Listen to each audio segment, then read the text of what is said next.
second week of the month is a Dharma talk. This one's going to be a little weird.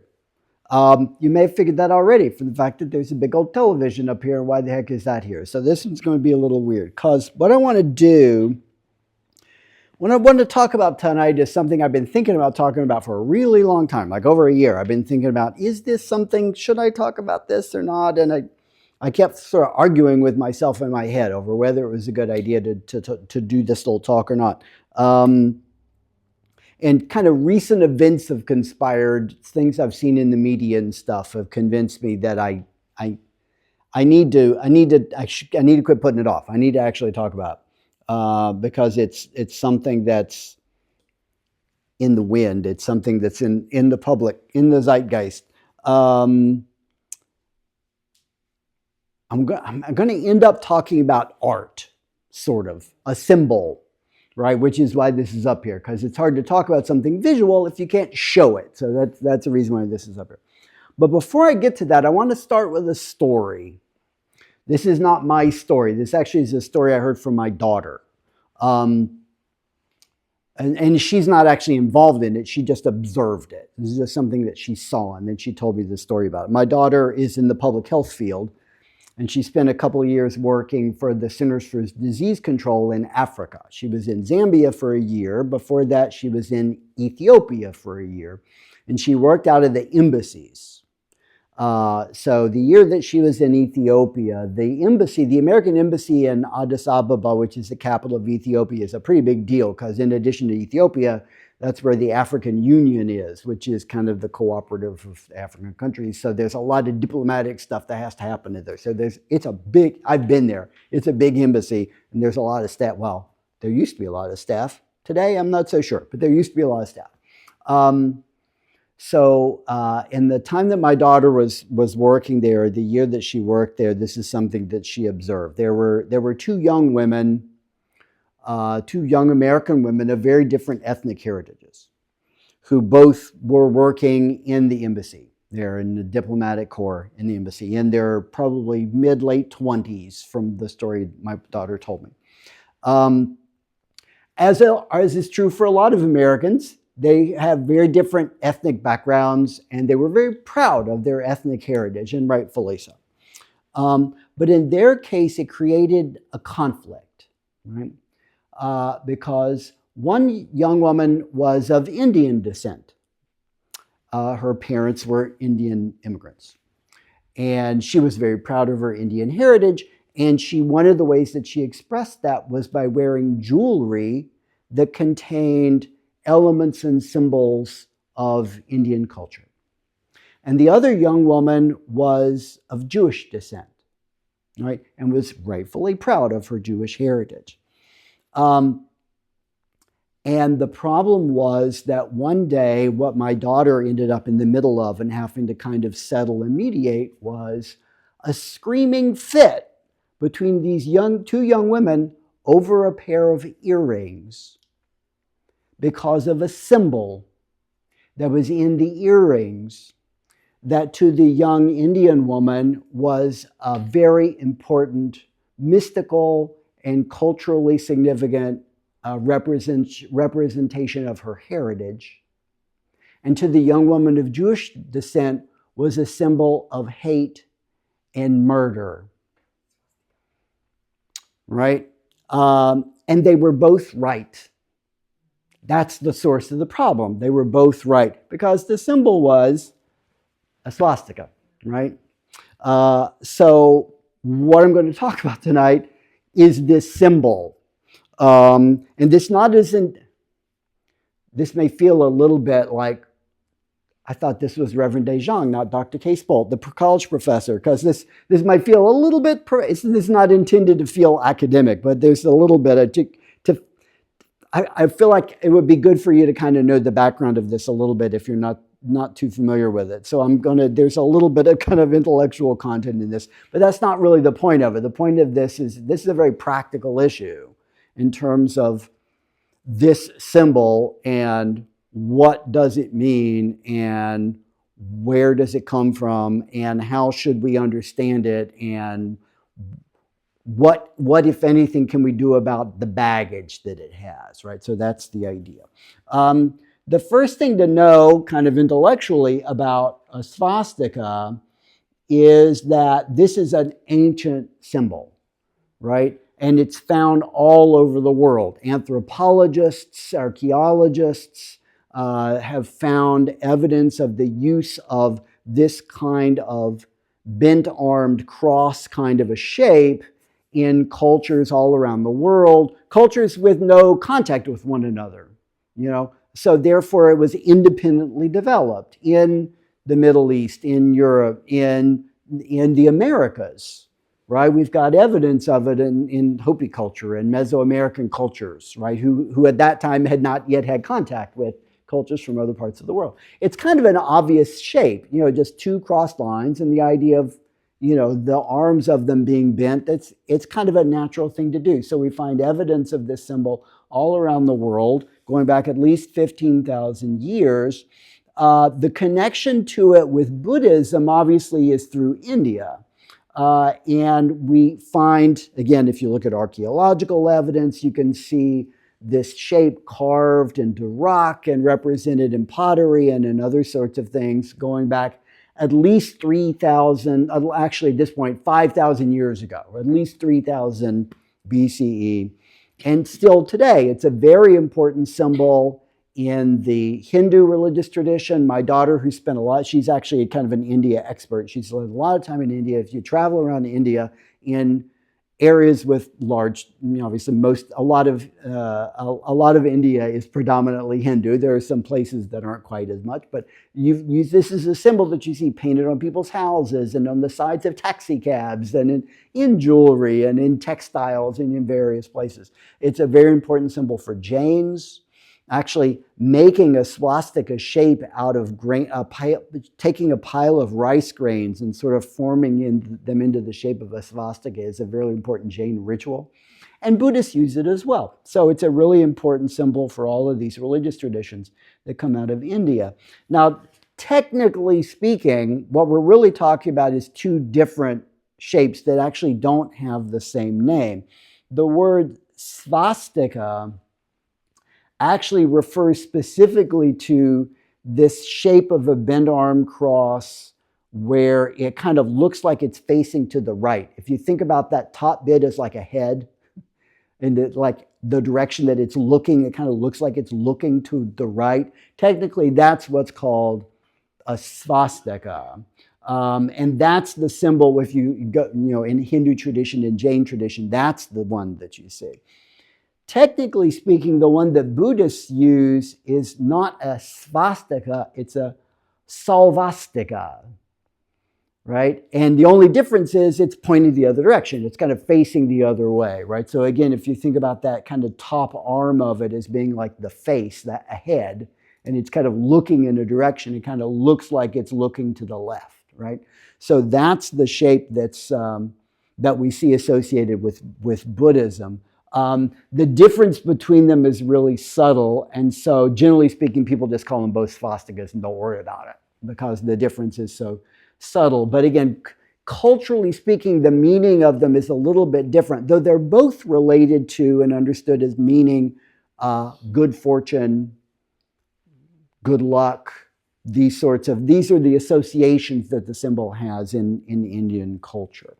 Now, what happened in kind of Western culture before the Second World War was the swastika shape became really popular after the work of this. There was this early archaeologist, Hendrik Schliemann, was this German archaeologist who claimed to have discovered the site.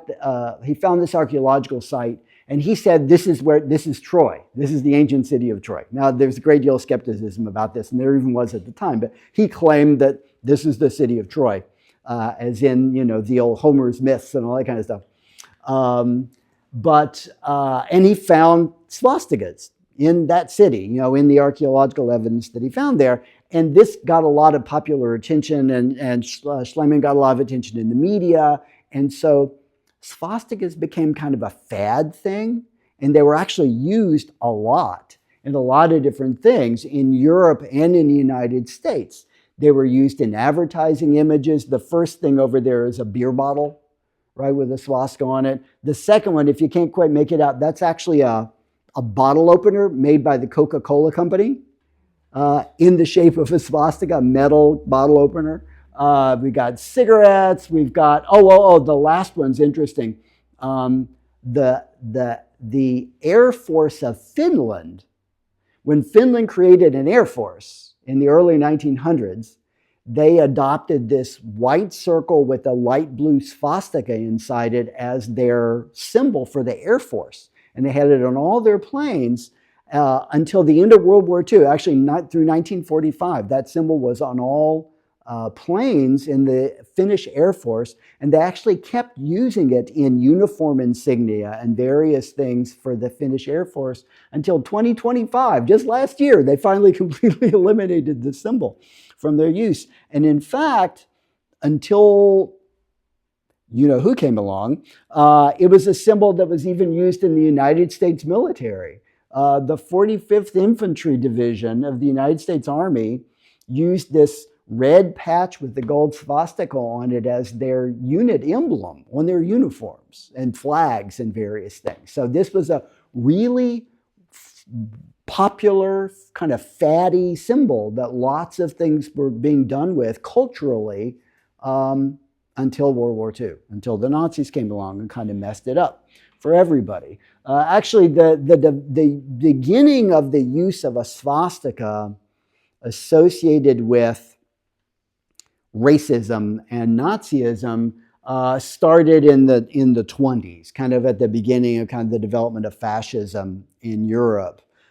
Some of these, what today we would call white supremacist groups, were started to adopt this symbol. Again, it had this connection to India and the whole kind of Aryan idea and the kind of ridiculous claims about connecting Teutonic culture back to India and all this kind of stuff. So there's the history of it kind of developed slowly. The correct German name for the symbol that the Nazis came up with, and I'm not going to show you any of theirs. I had some of them in here. I'm like, no, I'm going to take those out. I'm not even going to give them any air. I'm not going to put those up there. But that shape of the, think about the symbols we were just looking at, turn it 45 degrees, math person, 45 degrees, right? So it's kind of in a diamond instead of a square. The German name for that is a Hakenkreuz, a hooked cross, right? With the kind of just a bent arm cross. Now, the use of this symbol in Buddhism, again, the origin of it is in India, right? But as Buddhism spread through Europe, the symbol went along with it, right? The swastika shape went along with it and is used in, especially in the Mahayana tradition, right? In China, Japan, Korea, Vietnam, right? Those countries where that form of Buddhism went in particular. So I'm going to show you some examples. If you were to travel around these countries today, you would still see this symbol used, right? So I'm going to show you some examples. So let me show you some, first of all, Japan. I've only been to Japan once, and I didn't spend a lot of time there, but I spent a week in Tokyo once. And so I want to show you I went through my collection of pictures looking for it. Let me see if I can find examples of the use of the swastika in these Japanese photographs. And I just found a couple. It's not extensive, but I did find a few. So here's a photograph from a temple in Tokyo. And if you notice, there's this kind of thing. You might think it looks like a baptismal font. It looks a little bit like a baptismal font, this kind of big kind of water container. But that's a dipper on the side of it. And the idea is this is that you wash your hands and your mouth out, kind of purifications kind of a thing, before you go into the temple, before you go in. And if you look at the side of that, there's actually a swastika carved into the granite that it's made out of. And then this temple, which was pretty new, this was only, when was I there? This temple's probably only about 30 years old or something. So it's a fairly right in the middle of a really busy street in Tokyo. It was probably a reconstruction of an earlier temple that, kind of rebuilt. But if you look on these flags that are hanging on either side of the door, there's swastika symbols woven into the textile. And then outside, again, there's this little, in this case it's a rectangle, but it's the same idea. We got this little canopy that's over the water container where you wash yourself before you go in. And again, we've got swastika carved into the stone for that, right? So here's evidence from Japan. Now, in South Korea, everywhere. They're freaking everywhere, right? There's swastikas everywhere that's Any Buddhist. Temple will have a little swastika flag outside. Yeah. Well, or something, right? So one of the most common places you see it actually is in signage, right? Directional signs, right? So here's a directional sign for a temple. You can see the swastika there. Here's another one, little swastika there. Here's the sign right outside the temple. This is at the entrance to the temple. You can see white. Usually it's white, red swastika, right? A red swastika carved into that. Here's another one, right? Same thing. Here's another directional sign. I took this one in Busan. This is for Soktapsa. I had to read the letters there. Soktapsa is the name of this temple. Here's another sign for the same place, right? And here's one. This one was from Andong, which is the first city my son lived in when he moved to Korea. So big archway, and you can see the swastika up at the top of the archway, the entrance into the grounds of the temple. And this is a really famous temple in Busan, and you can see the swastika painted on the eave. This is a really famous temple it's right on the coast. It's a beautiful temple. It's right on the edge of the ocean. So you can see the swastika there painted into the eaves of it. And they're used a lot in metal work. This is a incredibly garish temple outside of Andong. And you can see there's the railing up at the top there. There's red swastikas that are part of the railing going around there. And this is at the same place. And then this is another one that's in Busan, and you can see the swastikas carved into the lintel here, the newel post for the railing. Going up this stairway, you can see swastikas there on both sides. And I don't remember where I took this one, but here's swastikas in the little fence area going around trying to keep people off the grass, basically. And apparently there's a company in South Korea that makes, because you see these everywhere, this is a really common thing they do. It's a way to fund a temple. Every place there's an altar, you put a box that people can drop money in. So you can sort of fund your temple 100 won at a time. People putting the equivalent of dimes and pennies in the boxes, and sometimes a bill, but usually it's coins. And so these gray metal boxes with a red swastika painted on them, you actually see them all over the place. They're really commonly used, especially outside altars. You'll see a lot of these. So apparently there's a company that makes those, that they're available, and they're all over the place in South Korea. You also see swastikas in Buddha images. For example, now I want to explain this one. This gives me a chance to talk about a little bit of art as long as I'm at this. Let me explain what's going on in this image. This image is portraying the Buddha right as he's becoming enlightened, right? This is the Buddha Shakyamuni, the historical Buddha Siddhartha Gautama, seated under the Bodhi tree, so you can see the tree behind him.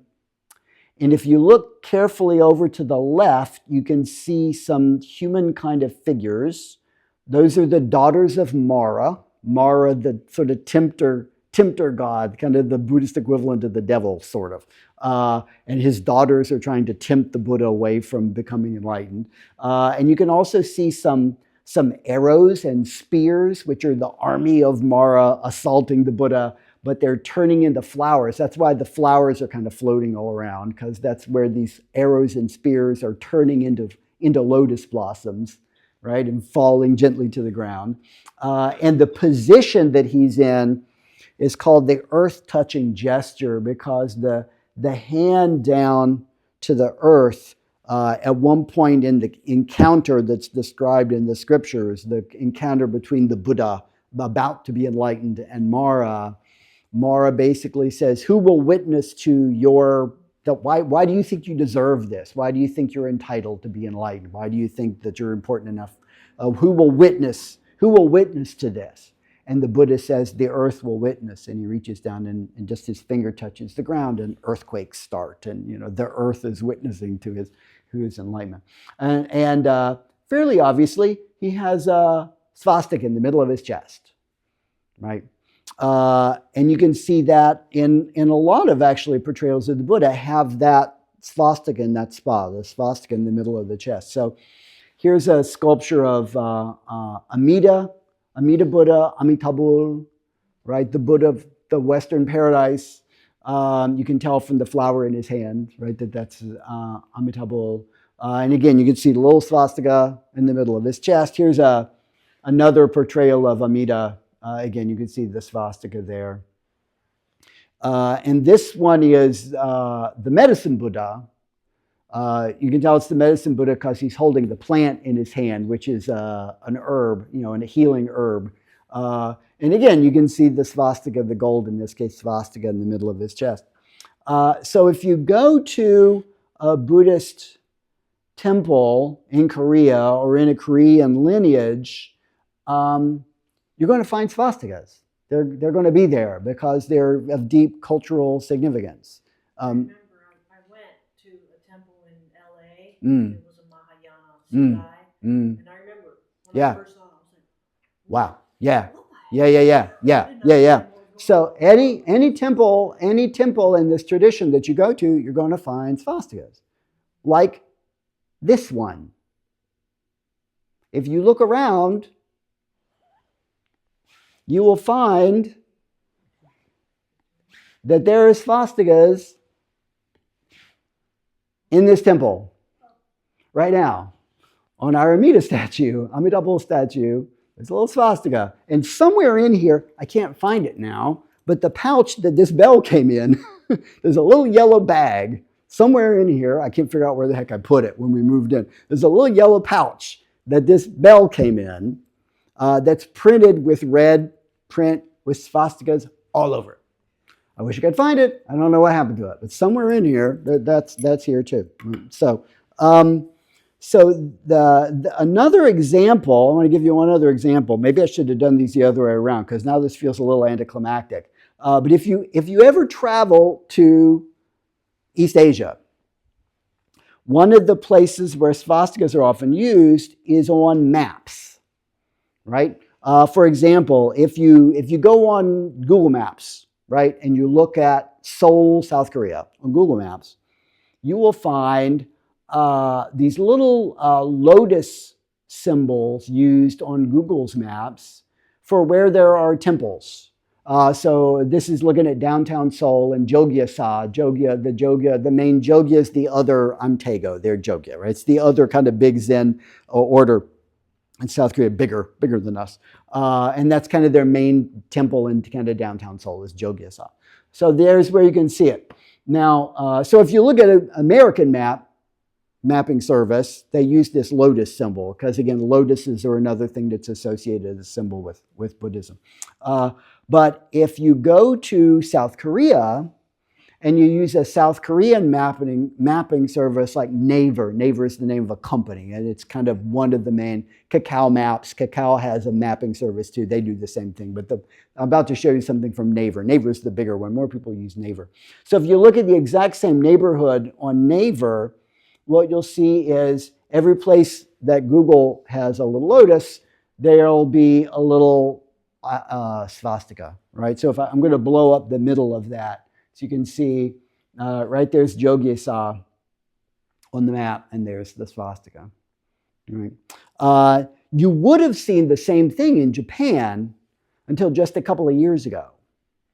in Japan, I don't know if it was a legal thing or what, just a government policy or whatever, but just a couple of years ago in Japan, they used to also use the little swastika on maps to represent Buddhist temples, and now they use the lotus. They use the little lotus. They got rid of it on all their maps because of Americans freaking out, mostly, tourists coming and seeing the swastikas and not understanding the history of it and kind of the cultural significance, and having a cow over why you have these Nazi symbols all over the place, and what's the connection between Buddhism and Nazism? There isn't any, right? There isn't any at all.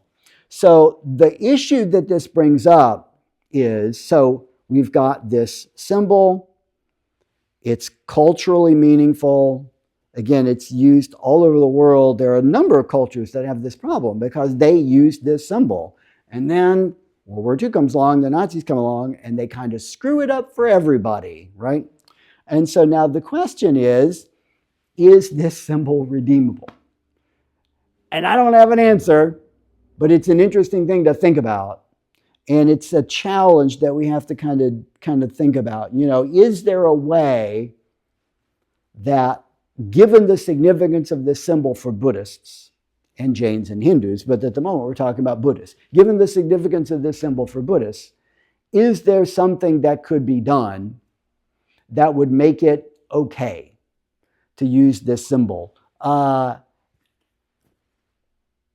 is it worth it to try, right? Is there, I use the word redeemable on purpose. Is this something that is redeemable, or is it so toxic? Is it so poisoned by the historical associations that have developed that it's kind of too late for it, that there's kind of no bringing it back? I don't know. I don't have an answer. I don't know that there is an answer, but it's something that. I feel like it doesn't get redeemed. It's like Hitler won. Hitler Well, took a really beautiful symbol and jacked it up, and we're like, okay, right. hard. That's the challenge. It does feel like if you just let it go, in effect, you're letting the bad guys win. Because they've taken something beautiful and they've ruined it, right? But the counter argument is there enough pain that's associated with this symbol to enough people that the heartache that would be created in the process of trying to redeem it is kind of more harm than good. It's a challenging thing to think about. Again, I don't have an answer. I don't know if anybody has an answer. I'm not sure that there is an answer, but the main reason I wanted to talk about it tonight is, so if anybody ever looked carefully at that statue, they wouldn't have a cow because it's there now. It's not going to freak you out, right? But also, and if you travel around and if you go to other temples and if you see things, this is a symbol that you're going to see, and you should be prepared for that. And I think we need to be upfront about it. My sense is, to the extent to which people in the Buddhist community know about this, they don't want to kind of air their dirty laundry in public, or they don't want to just pretend and sweep it under the rug and just don't make a big deal about it, and maybe just kind of that'll be the safer thing to do. But I'm not sure that's the wise thing to do. It seems to me like you got to kind of be upfront with this. So that's why I felt like it would be a good thing to sort of be open about and make sure everybody knows what's going on and not kind of hide it.